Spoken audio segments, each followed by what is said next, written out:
Muy buenas tardes a todos. Muchas gracias por venir aquí a Casa de América a este homenaje a Álvaro Mutis, el legado de Macrol el Gaviero. En primer lugar tiene la palabra el director de programación de la Casa de América, Luis Prados. Buenas tardes. Para el Instituto Cervantes, para la Casa de América es un honor y un placer poder organizar esta actividad, este homenaje a Álvaro Mutis a los 100 años de su nacimiento y los 10 años de su muerte. Es un homenaje que organizamos conjuntamente con el Instituto Cervantes, que coorganizamos también con la Embajada de Colombia y que hemos podido llevar a cabo también gracias al apoyo de la agencia Carmen Balcells. Saludo a todos los participantes. En primer lugar, al embajador de Colombia en España, Eduardo Ávila Navarrete, a María Andrea Torres, de la Embajada de Colombia, al resto del personal del equipo de la Embajada de Colombia que ha trabajado en la realización de esta actividad, y a los demás ponentes, a Ernesto Pérez Zúñiga, subdirector de Cultura del Instituto Cervantes y, como he dicho, coorganizador de esta actividad, a Pilar Reyes, directora de la división literaria del grupo Penguin Random House, que va a participar en el diálogo y que es editora de la mayor parte de la obra de Álvaro Mutis. Precisamente esta editorial pues, acaba de hacer una nueva edición de las obras completas, entiendo, de Mutis. A Juan Manuel Roca, poeta colombiano, que, entre otras cosas, pues, ganó el premio Casa de América de Poesía, que conoció Mutis, que tiene una larga trayectoria y que está perfectamente habilitado y preparado para hablarnos e introducirnos en la obra y en la figura de Mutis. Y además quiero decirles que al terminar el diálogo entre Juan Manuel Roca y Pilar Reyes, haremos una presentación de un concierto de música antigua con un grupo colombiano que será presentado después. Esta actividad, pues, este homenaje, le hemos dado el título de Legado de Macrol el Gaviero, porque Macrol es la figura, como todos sabemos, ¿no?, la figura que de alguna manera vertebra un poco toda la producción, tanto poética como narrativa de Mutis. De hecho, cuando él publicó, con su supervisión, digamos, la mayor parte de sus obras en 2 volúmenes, el volumen de poesía pues llevaba por título Suma de Macrol del Gaviero, y el volumen de narrativa de novelas, pues Empresas y Tribulaciones de Macrol el Gaviero. Este personaje, que es sin duda uno de los más característicos y originales de la literatura hispanoamericana contemporánea, pues ha permitido que la obra de Mutis y que su peculiar mundo pues llegasen a tantas personas en tantos países del mundo. Mutis es un grandísimo escritor en lengua española, uno de los grandes del siglo XX. Ganó, entre otras cosas, el Premio Cervantes en el año 2001, el Premio Príncipe de Asturias en 1997 y el Premio Reina Sofía de Poesía en 1997 también. Él vino a la Casa de América en varias ocasiones y concretamente estuvo aquí en uno de los... tuvo 2 semanas de autor, tuvimos en Casa de América en 2 ocasiones diferentes semanas de autor dedicadas a Mutis, y además también participó en uno de los festivales Viva América aquí en la Casa de América. Y además de estas actividades que contaron con su presencia, pues a lo largo de los años ha habido gran número de actividades, de homenajes, de encuentros en torno a la obra y a la figura de Álvaro Mutis. No podíamos dejar pasar esta ocasión de conmemorar este importante aniversario y nos complace pues, poder volver a hablar de Mutis en estos momentos en los que además, pues, como he dicho, se reeditan una buena parte de sus obras y tenemos una ocasión para releerlo y disfrutar una vez más con su magnífica producción literaria. Muchas gracias y deseo que disfruten esta tarde de literatura y de música.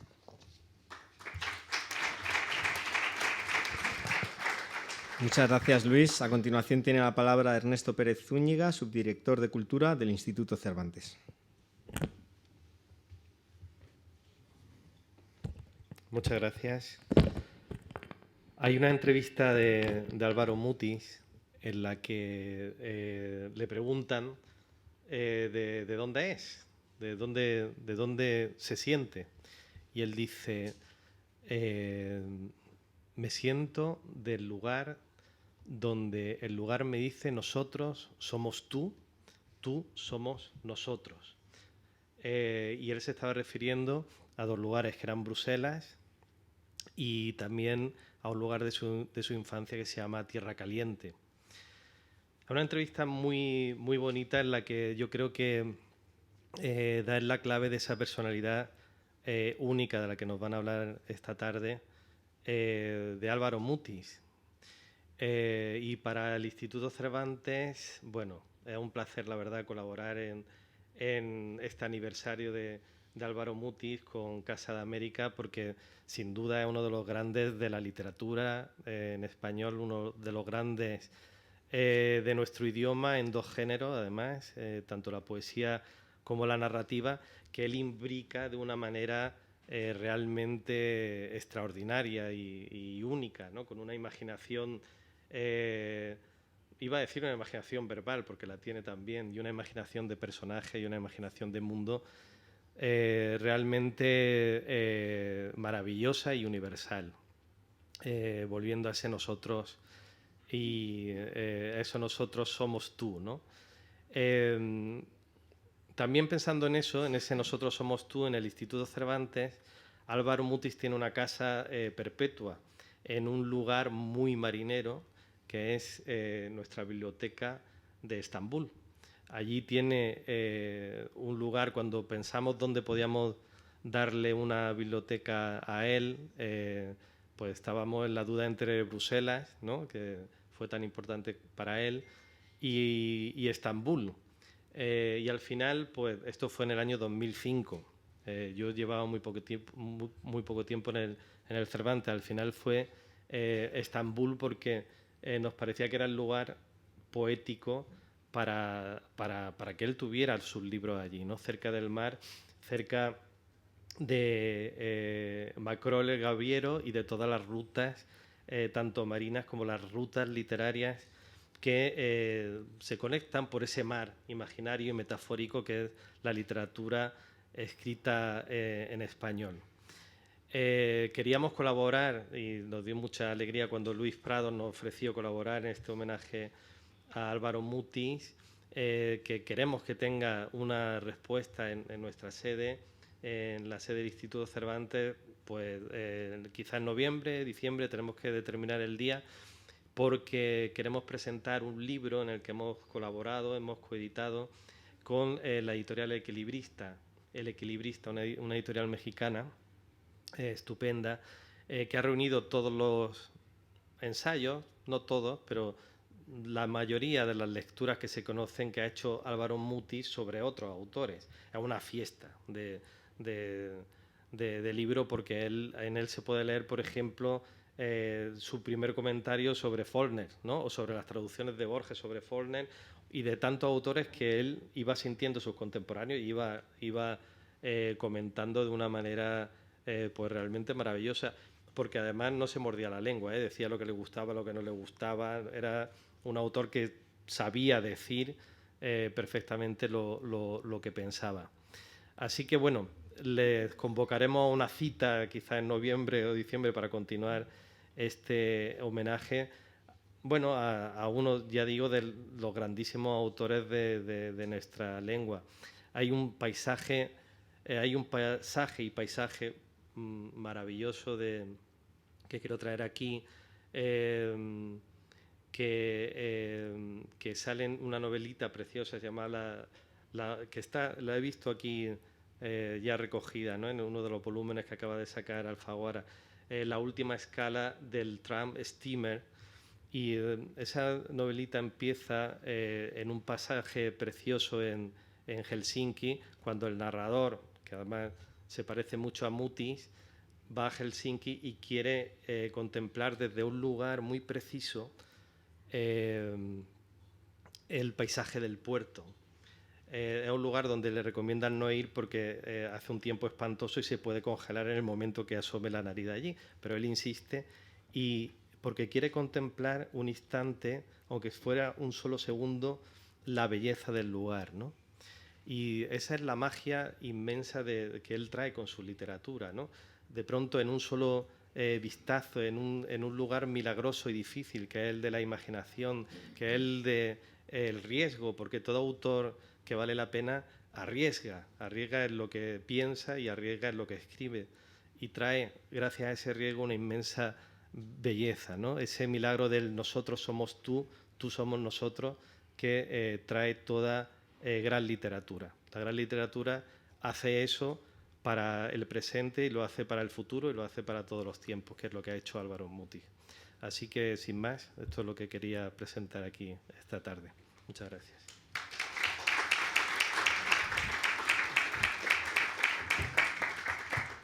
Muchas gracias, Ernesto. A continuación tiene la palabra Eduardo Ávila Navarrete, embajador de Colombia en España.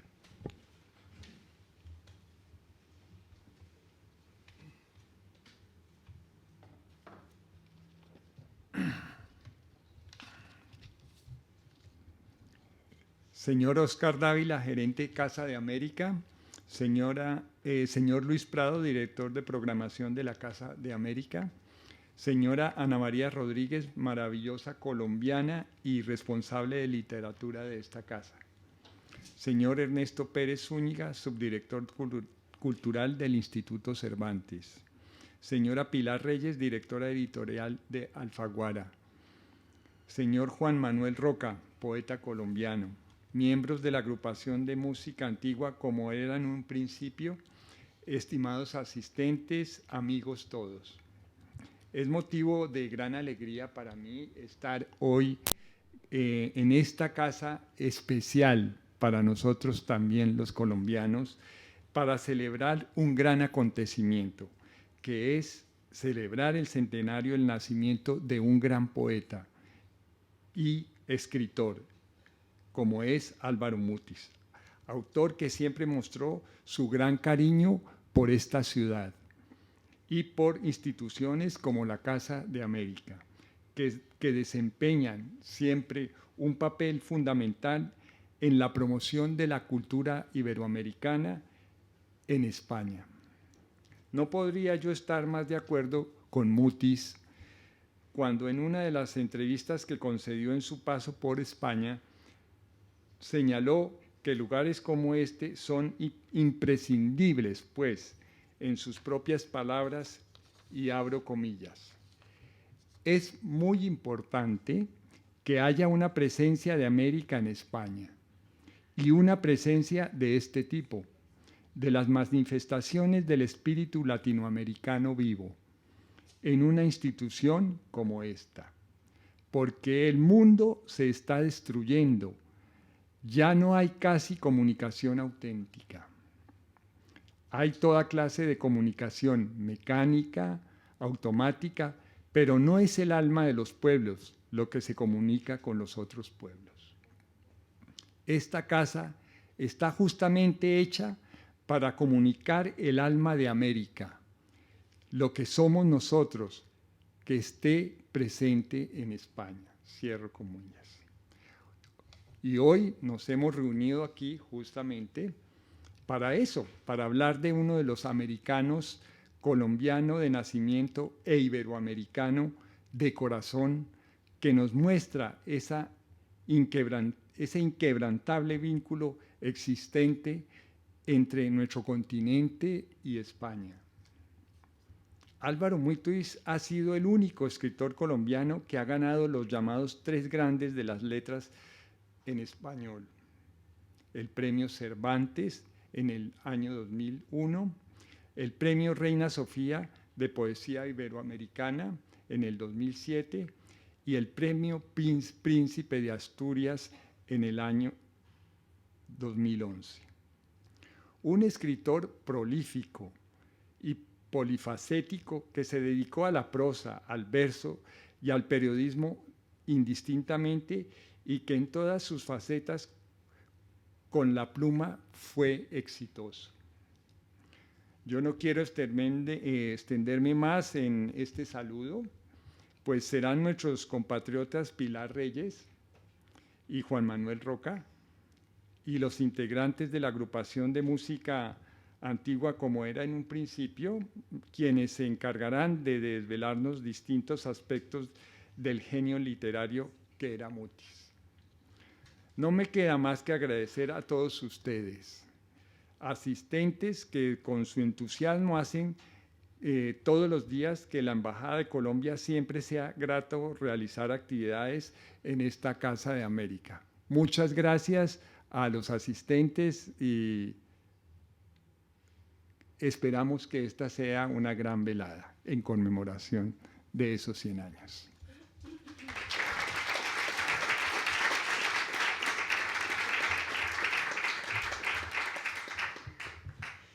Muchas gracias, embajador. A continuación vamos a pedir a Pilar Reyes, directora de la división literaria del grupo Penguin Random House, y a Juan Manuel Roca, poeta, que suban aquí para este diálogo, ¿no?, que vamos a tener.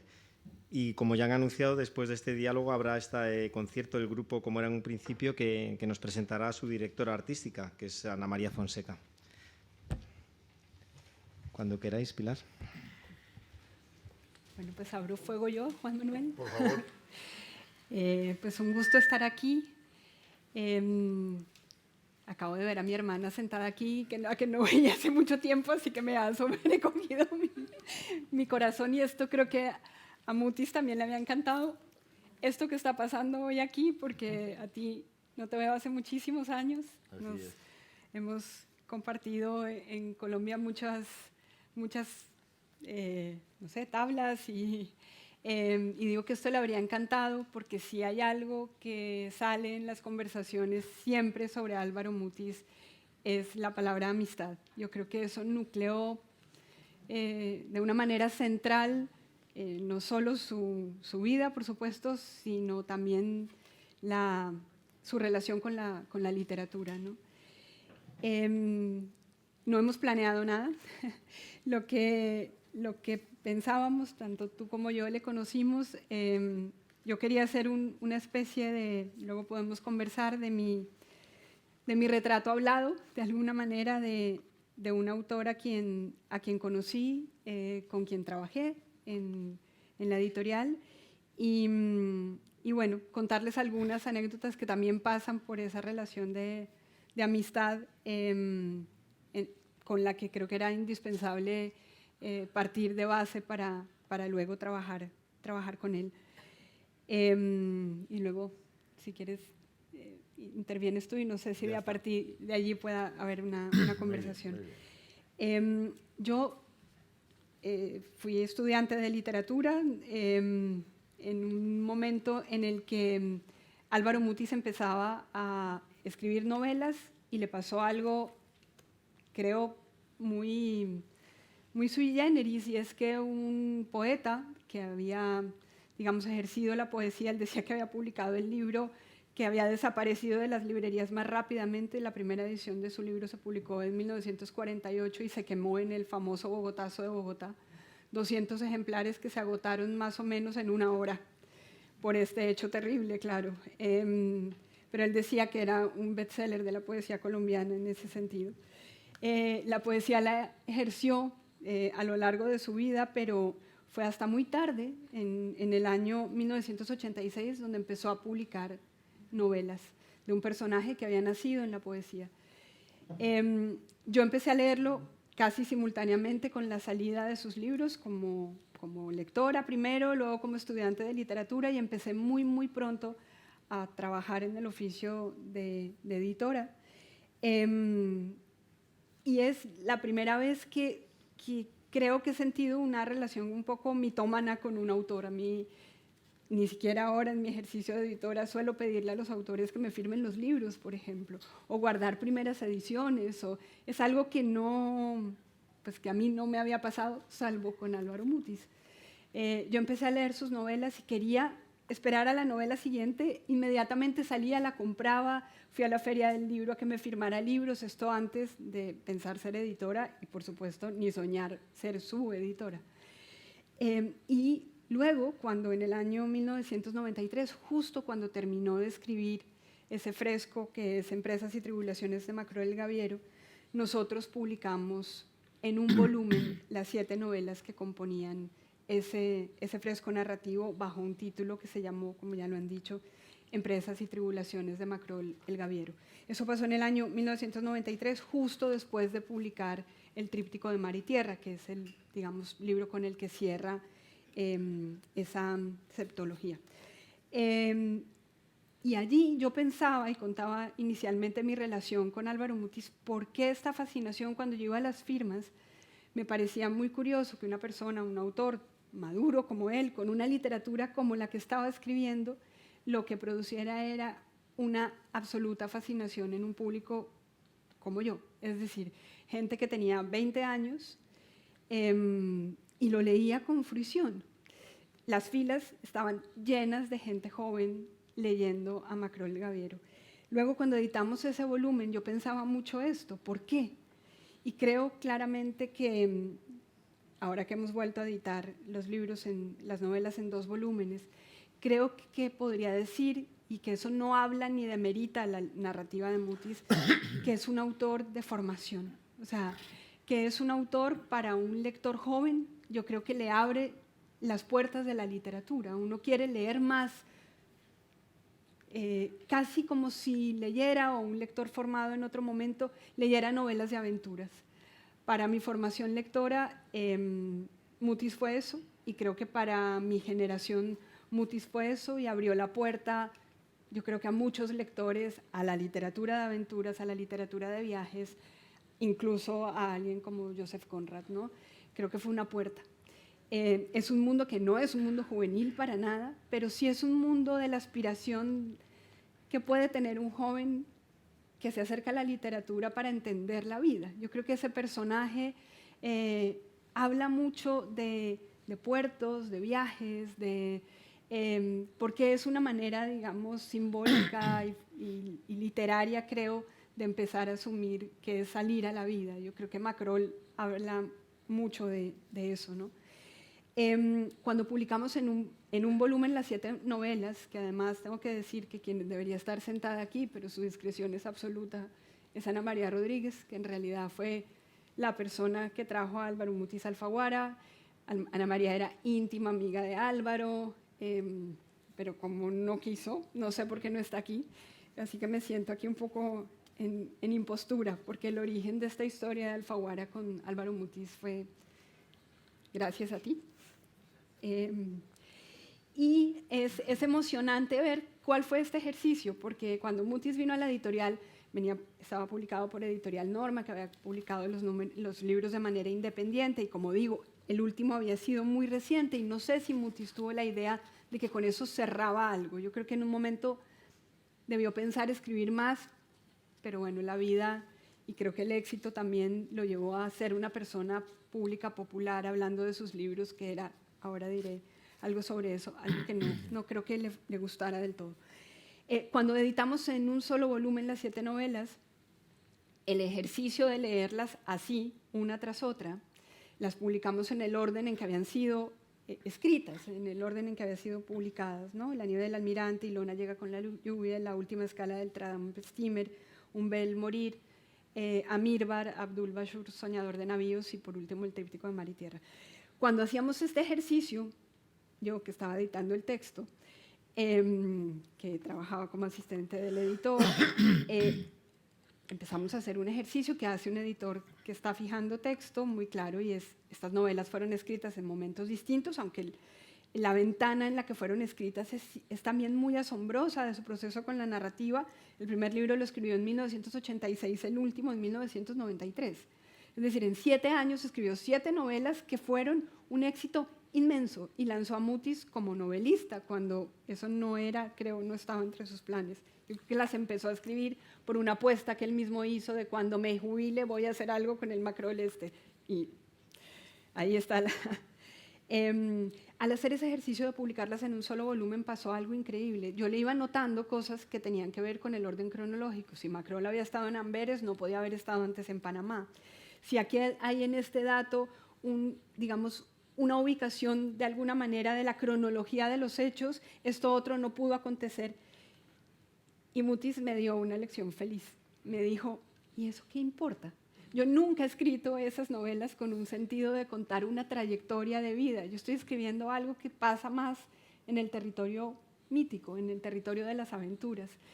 Y a mí me pareció una lección de cómo él asumía la narrativa, con qué intención había escrito esas novelas y cuál era la relación con ese personaje. Esa es como una primera cosa. Una segunda, decía antes que como yo, éramos un montón de gente joven queriendo leerle y leerle con esta pasión total que nos llevaba a hacer filas para pedir sus firmas, conocerlo, oírlo leer poesía. Bueno.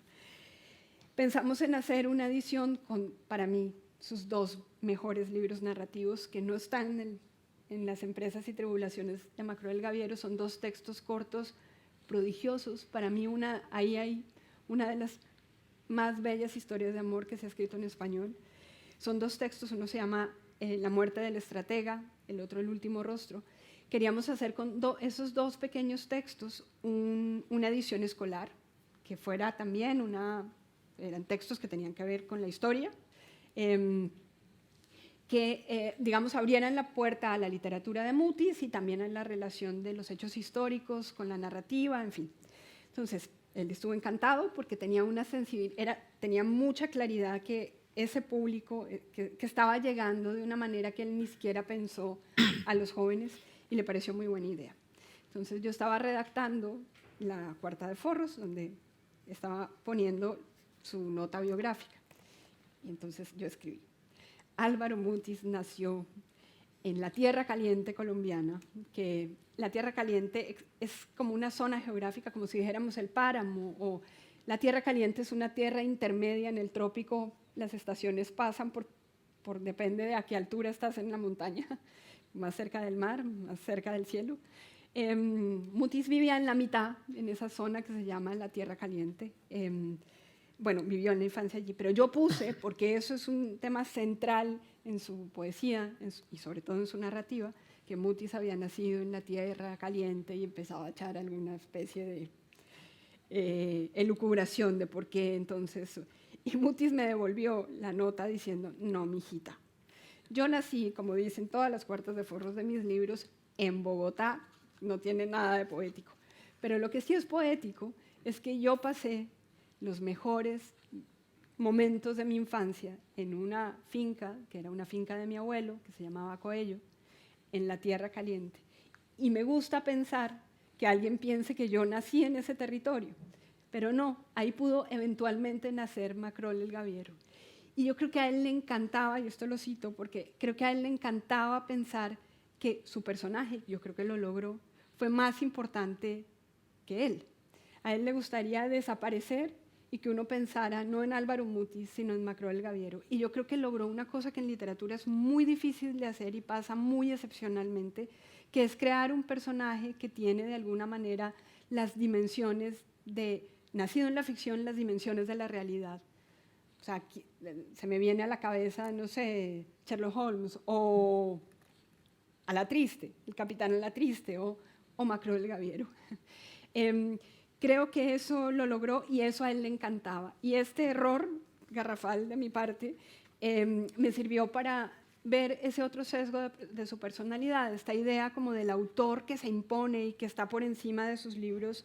A Mutis no le gustaba nada. Tanto es así que hay muchas entrevistas donde le preguntan por su éxito tan grande en tan poco tiempo, en 7 años de escribir novelas, ¿no? Y él decía: mi éxito, ese no es mi éxito. Hablan, esos premios, se referían a los premios, a los lectores y a los premios. Decían: esos premios no hablan sobre mi éxito, el de yo, Álvaro Mutis. Hablan sobre la aceptación de mis libros, que es lo que a mí me parece importante. Y él veía los libros como unos hijos que iban ganando como amigos, de nuevo, y eso me gustaba. Decía: los premios son mis libros, los premios son para mis libros. Y en eso viví una anécdota también muy graciosa, porque sí, Mutis se ganó el Cervantes, el Reina Sofía, el Príncipe de Asturias en su momento. Y a mí me contó que una vez una de sus nietas le dijo: abuelo, ¿y las infantas no dan premios? Ese sesgo de la personalidad, digamos, de Álvaro Mutis tan claro como de relación con sus amigos nos llevó a editar un libro. Fue la última vez que edité directamente con él en vida un libro. En el año 2007 Colombia fue país invitado a la Feria del Libro de Guadalajara y bueno, nuestro autor más importante allí que iba a estar presente era Álvaro Mutis. Y quisimos homenajearlo teniendo en cuenta que él había sido un personaje, creo yo, con muchos rostros. El rostro, en la literatura, por supuesto, el rostro de poeta, el rostro de narrador, pero también había sido locutor había doblado Los Intocables, esta serie. Él tenía una voz prodigiosa, es una pena no poderlo oír aquí porque era una voz maravillosa. Era la voz que le hizo un regalo a la emisora cultural más importante de Colombia. Él grabó y se lo regaló al dueño de la emisora, de la que él fue parte sustancial mucho tiempo. La publicidad, la cortinilla que cada hora, digamos, iba marcando la programación de la emisora, que era maravillosa. Decía, la HJCK, El Mundo en Bogotá, la emisora para la inmensa minoría. Dicho así suena bien, pero porque el texto es muy bueno, pero dicho por Mutis era un prodigio. Yo creo que todos quienes oímos esa emisora, es imposible no pensar esa frase y empezar a pensar en la prodigiosa voz de Álvaro Mutis. Entonces, Mutis también era una voz. Y tuvo 1000 empleos, entre los cuales vendió películas en medio mundo. Y esto, quisimos recogerlo, esa idea de un Mutis con muchos rostros, en un libro como muy atípico. Es un libro que hicimos de homenaje para la Feria de Guadalajara. Se distribuyó solo en Colombia, pero lo traigo a colación porque también me parece que dibuja nuestra relación con él. Es un libro donde 16 fotógrafos de distintas partes del mundo, Francia, México, Venezuela, Colombia,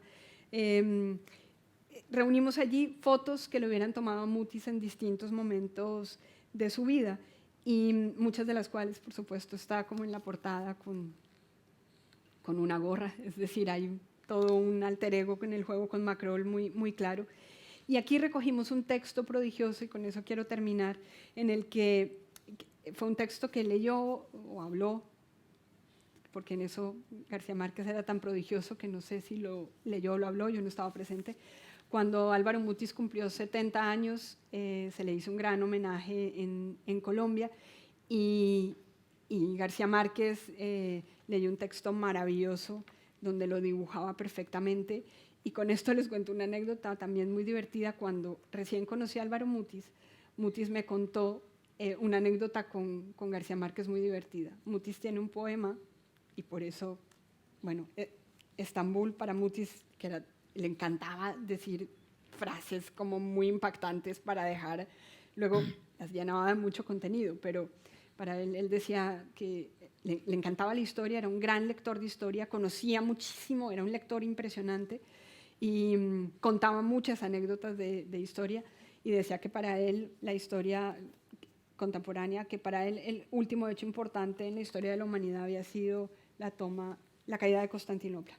Entonces, Estambul tenía mucha importancia. Hay muchos poemas en Suma de Macrol Gaviero donde Estambul tiene protagonismo, pero uno empieza diciendo, nunca conoceré Estambul.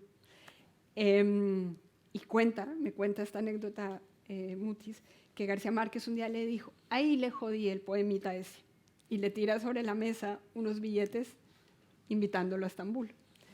Que van a Estambul, esta es la anécdota contada por Mutis, van a Estambul, es un viaje maravilloso por Grecia, que además la amistad con García Márquez, aunque vivían cerca uno del otro en México, estaba muy, muy fundamentada en los viajes, y decía García Márquez que era un prodigio oírle hablar de cada sitio que tocaban. Era un sitio que Mutis conocía literariamente, geográficamente, históricamente, todo. Entonces van allí, y Gabo estaba emocionadísimo de este viaje que estaban haciendo juntos, y cuenta Mutis que llegan a Estambul, ven esto, y la primera escena que ven es como una carroza, digamos, con un caballo detrás de otro, y el caballo de aquí se estaba comiendo lo que había en el carro, digamos, de la carroza de adelante. Y que Gabo le dice, después de haberle hecho, entonces ella dice, venir hasta aquí para ver las mismas cosas que se ven en Barranquilla. Esa es la anécdota contada por Mutis. Y en la anécdota que la cuenta también García Márquez en este texto maravilloso, que si pueden, creo que está en internet, buscar porque es prodigioso, dice, cuenta esto mismo que les he contado, le tira los billetes y le dice, ahí le jodí el poemita ese, y dice él que lo hizo sencillamente porque la palabra nunca en un poema de Mutis a él no le gustaba. Entonces que le regaló esos billetes sencillamente para espantar la muerte. Y termina diciendo que Macrol es un personaje tan magnífico que permanecerá y que Macrol es Mutis, pero Macrol somos, y ahí, como decías hace un momento también, decía, no somos nosotros, sino decía García Márquez, Macrol somos todos. Y yo creo que cuando uno lee a Mutis se da cuenta de que eso es estrictamente cierto. Esas muchas caras de Mutis aquí están recogidas y yo creo que fue un homenaje que él apreció y le pareció divertido, porque no están sus palabras, pero homenajearlo con la mirada de otros, siendo una persona para la que la amistad fue tan fundamental. Yo creo que escribió libros, ahí sí, para que sus amigos lo quisieran más. Pues yo creo que apreció mucho la idea de este homenaje que hicimos en el año 2007. Y ese fue el Mutis que yo conocí y con el que, bueno, trabajé.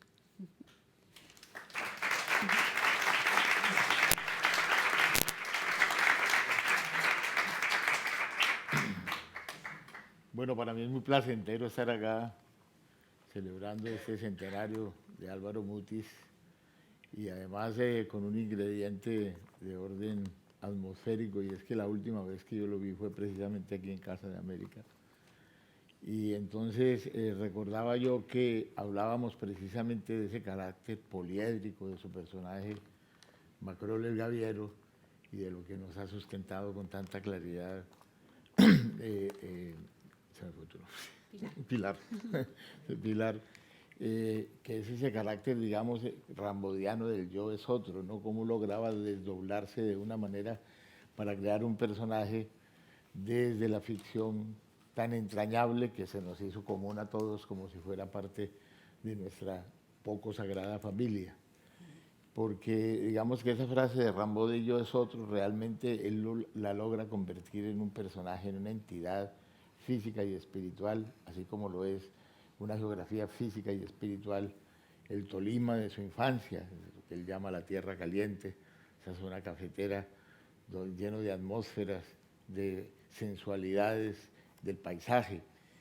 Y es que lo que más nos seduce a muchos de Álvaro Mutis es precisamente que ese nosotros, que es los otros, y que parte precisamente de ese desdoblamiento que él logra a través de su narrativa y de su poesía, haya sido un hecho tan singular en la poesía y en la literatura colombianas. Porque resulta que con Mutis aparece, digamos, como también en cierta forma con Morada al Sur, el bello libro de poemas de Aurelio Arturo, una geografía física y espiritual que arranca de hechos insólitos y muchas veces muy violentos. Si pensamos en que uno de sus maestros, José Eustacio Rivera, inicia su novela La Vorágine con la frase «Jugué mi corazón al azar y me lo ganó la violencia», parece que de todos los temas recurrentes de nuestra literatura, por obvias razones históricas y sociales, nos lo ganará siempre el tema de la violencia. Pero en el caso de Mutis lo que tiene es que trasciende la idea, digamos, de la violencia como un hecho puramente sociológico, antropológico, histórico, y lo convierte precisamente en una zona de misterio que es la poesía. Yo creo que Mutis nos enseñó a los colombianos y a los que intentamos escribir después de él un camino que es recorrible, más no repetible, porque ya él abrió y cerró ese camino, que es la preocupación, digamos, por lo que le ocurre en el otro. Y en una simbiosis muy curiosa, porque Mutis, así como yo creo que más que era un gran escéptico, ¿no? Y que más que un monarquista, cosa que yo nunca le creí, así llamar a Felipe II y todas sus ideas pues, coercitivas y antilibertarias, yo creo que realmente él lo hacía por oposición, precisamente mostrando como una gran placidez con la idea monarquista, lo que está haciendo es mostrándonos al revés de las cosas, ¿no? De una forma que no es panfletaria, clara contra el monarquismo, pero yo ahora mi generación que lo miró con tanta cautela a Álvaro Mutis precisamente por ese carácter monarquista, nos damos cuenta de que hacíamos una lectura muy epidérmica, ¿no? Muy calcárea, muy superficial, y que a lo mejor lo que nos estaba haciendo ver era esa tragedia de precisamente a la que nos ha llevado las ideas monarquistas.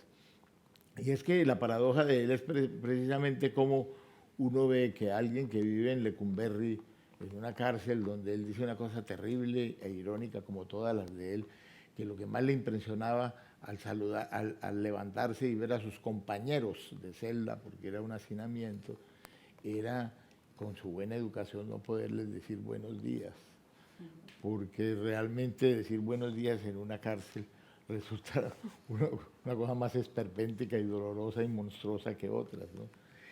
Todo ese carácter como dubitativo que hay en la obra de Álvaro Mutis, desde los poemas de La Balanza, ese libro que hizo con Carlos Patiño, que se quemó, que no volvimos a saber de ese poeta Carlos Patiño, sino sustancialmente de la obra de Álvaro, y que también está muy marcado en un libro que también cumple 50 años, casi como él cumple 100 años, es el libro La mansión de Araucaima, que es toda esa geografía del trópico, terrible, bizarra, de falansterios.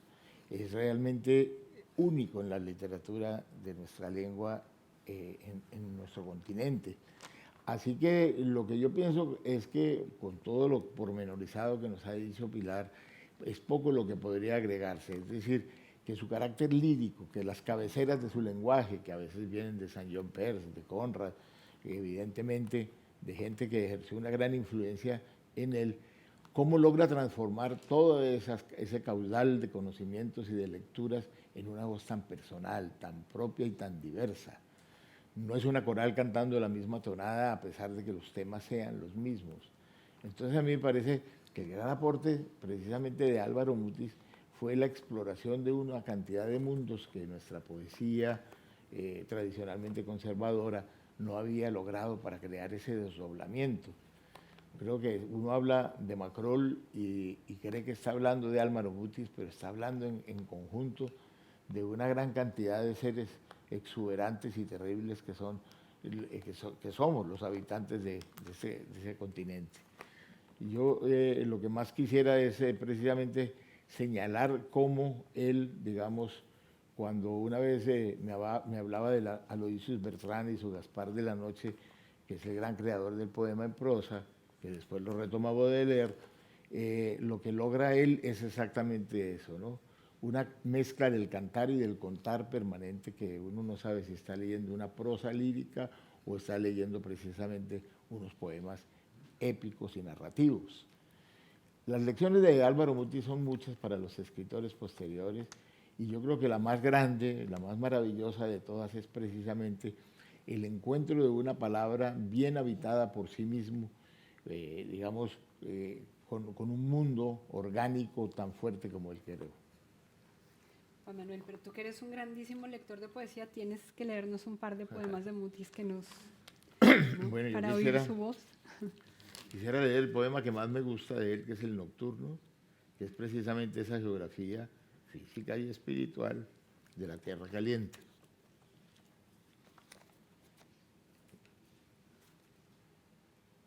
No sé qué dicen las gafas. Nocturno. Esta noche ha vuelto la lluvia sobre los cafetales, sobre las hojas de plátano, sobre las altas ramas de los cámbulos.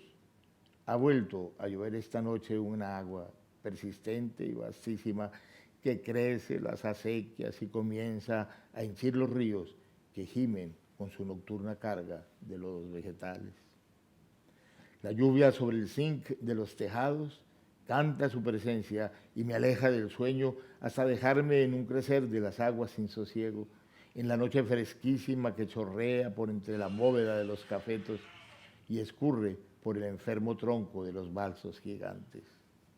Ahora, de repente, en mitad de la noche, ha regresado la lluvia sobre los cafetales y entre el vocerío vegetal de las aguas me llega la intacta materia de otros días salvada del ajeno trabajo de los años.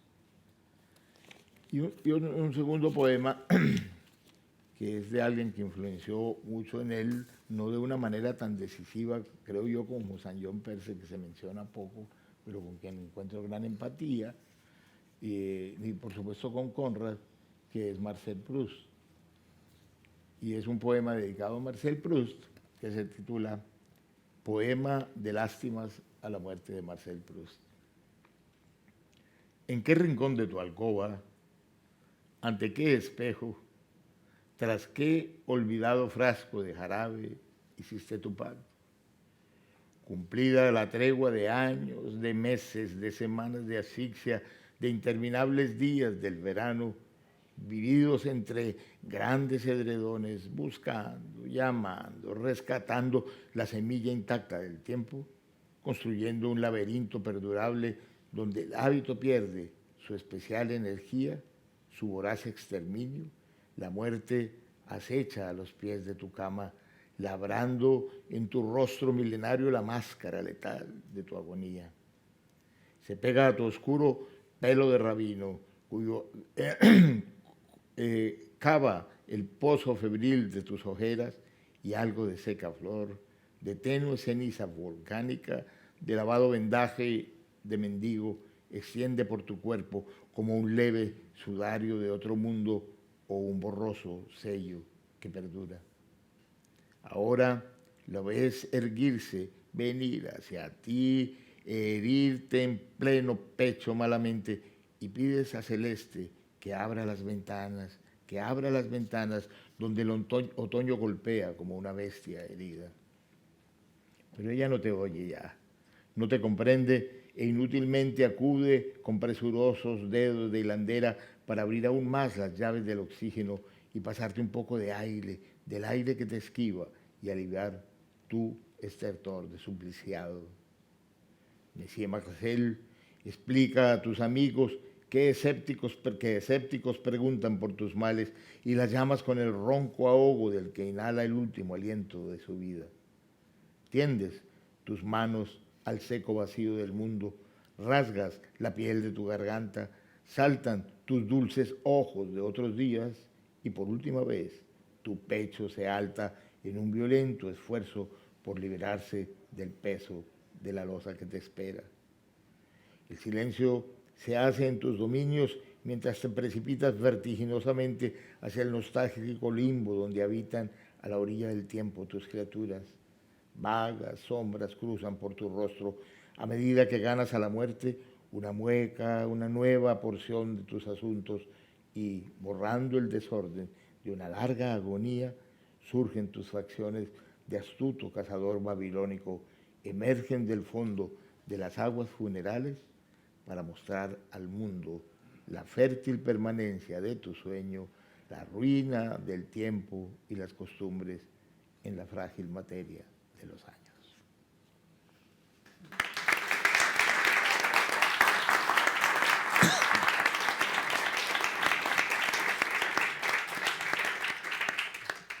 No sé si damos paso a la música.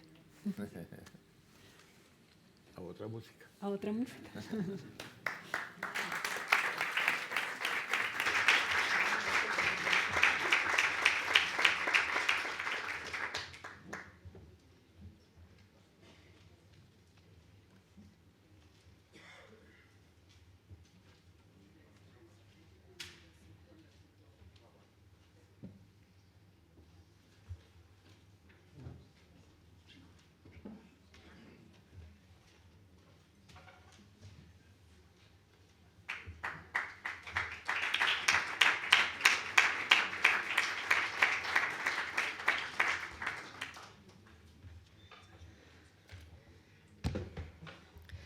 Buenas noches.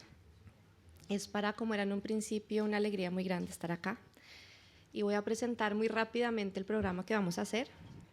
Es un programa de paisajes y amores viajeros, movidos por la melancolía que nos lleva a cantar y tocar la música de otros tiempos, y al mismo tiempo celebrar la danza viva entre América y España. Comenzaremos con una canción sefardí llamada La Sirena, acompañada por la bandola llanera, que es descendiente del oud árabe. Seguidamente iremos al Archivo Colonial de la Catedral de Bogotá, muy cerca al Colegio Mayor del Rosario, donde estudió Mutis y fuera profesor su antepasado José Celestino. Finalmente una suite con la guitarra barroca, el tiple y el cuatro, con danzas que viajaron a través del Atlántico y tonos humanos con textos de los poetas del siglo de oro español. Tiempo de Cervantes, por quien Mutis tuvo un profundo amor.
Cinco